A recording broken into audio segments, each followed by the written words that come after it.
بسم اللہ الرحمن الرحیم۔ جادو کی حقیقت کیا ہے؟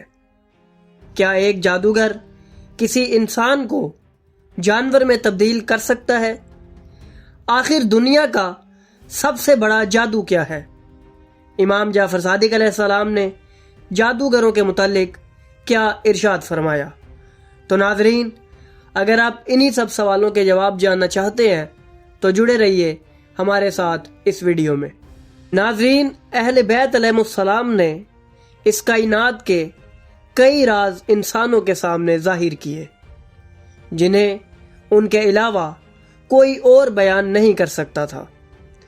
تاریخ کے اوراق میں یہ واقعہ محفوظ ہے کہ ایک مرتبہ ایک زندیق امام جعفر صادق علیہ السلام کی خدمت میں حاضر ہوا اور اس نے کئی خطرناک سوال امام سے کیے اور امام نے اس کی عقل کے مطابق ان سوالوں کے جواب اسے عطا فرمائے۔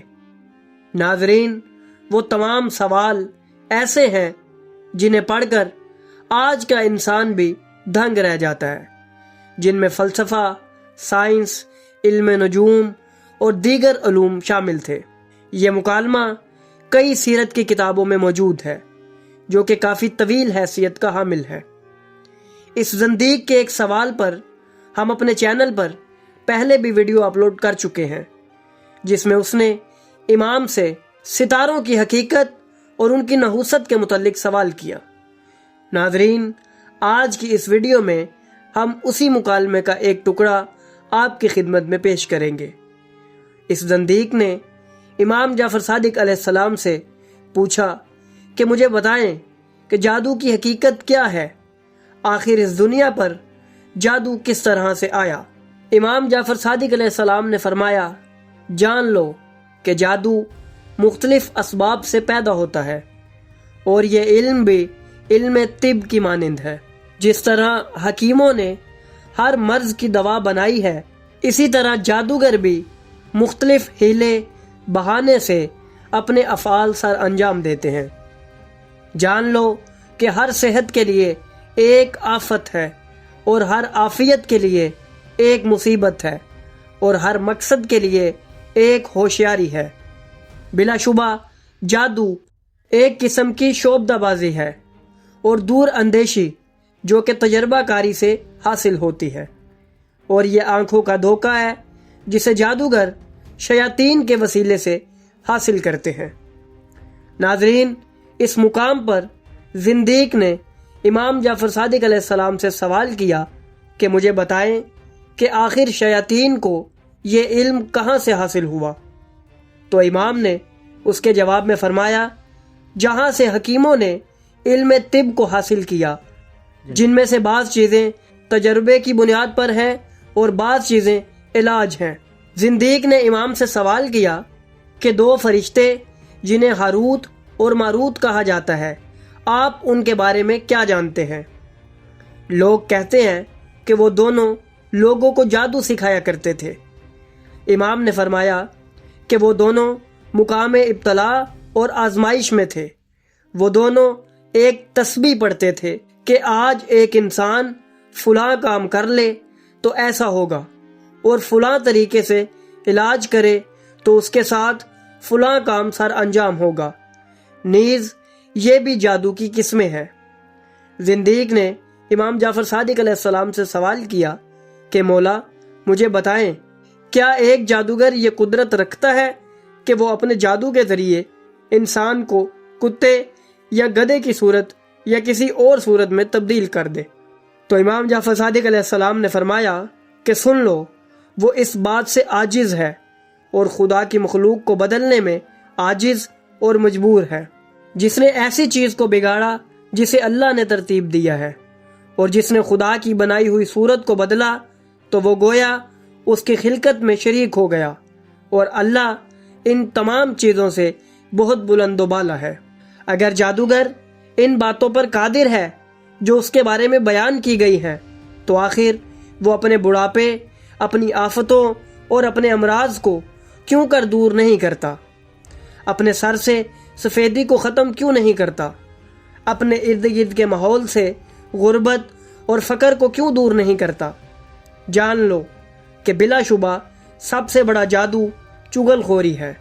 اس چغل خوری کے ذریعے آپس میں دو محبت کرنے والوں کو جدا کر دیا جاتا ہے، اور اس کے ذریعے قوم کے ساتھ رہنے والوں میں دشمنی ڈال دی جاتی ہے۔ نیز یہی وہ خطرناک جادو ہے کہ جس کے ذریعے قتل، خون ریزی بھی ہو سکتی ہے اور گھر برباد اور منہدم ہو جاتے ہیں۔ اسی جادو کے ذریعے پردے چاک ہو جاتے ہیں۔ زمین پر چلنے والوں میں سب سے شریر چغل خور ہے، اور جو تم نے جادو کے متعلق باتیں بیان فرمائی ہیں ان کی حقیقت علم طب کی مثال سے ہے کہ ایک شخص نے 2 میاں بیوی پر جادو کیا جس سے اس کے لیے عورت سے جمع کرنا محال ہو گیا، لیکن جب وہ طبیب کے پاس آیا تو اس نے اس کا علاج صرف دوا سے کیا جس سے وہ ٹھیک ہو گیا۔ ناظرین، اہل بیت علیہ السلام نے کئی ایک چیزوں کی تفصیل اپنی احادیث میں بیان فرمائی ہے، لیکن ہمیں یہ بات بھی دھیان میں رکھنی چاہیے کہ اہل بیت علیہ السلام لوگوں کی عقلوں کے مطابق گفتگو فرماتے ہیں۔ امام نے جو جادو کی تفصیل بیان فرمائی اس کے مطابق یہ فقط نظروں کا دھوکہ ہے جو صرف شعبدے بازی ہے، اور یہ جادو شیاطین کے قرب سے حاصل ہوتا ہے۔